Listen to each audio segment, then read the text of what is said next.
È iniziato ieri sera il Festival delle Regioni e delle Province Autonome, un appuntamento che per 3 giorni vedrà radunati a Venezia vari rappresentanti delle 21 regioni e delle province autonome, rappresentanti delle istituzioni, accademici e stakeholder di tutta Italia.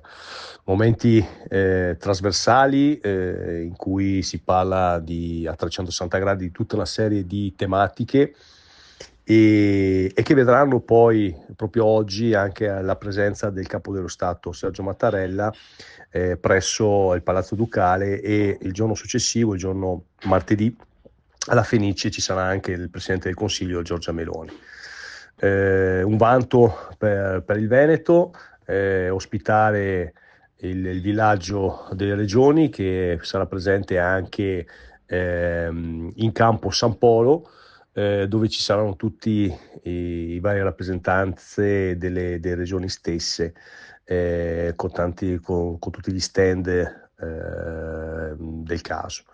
È un momento importante dove il Veneto accoglie l'Italia in luoghi importanti suggestivi come quello di ieri sera presso il palazzo della scuola San Rocco di Venezia, e successivamente poi negli altre location.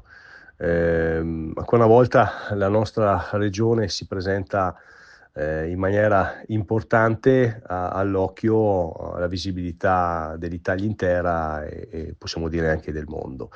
Il passaggio di consegne è stato dato ieri sera tra la regione ospitante, sia il Veneto, alla prossima ospitante del prossimo anno in regione Toscana.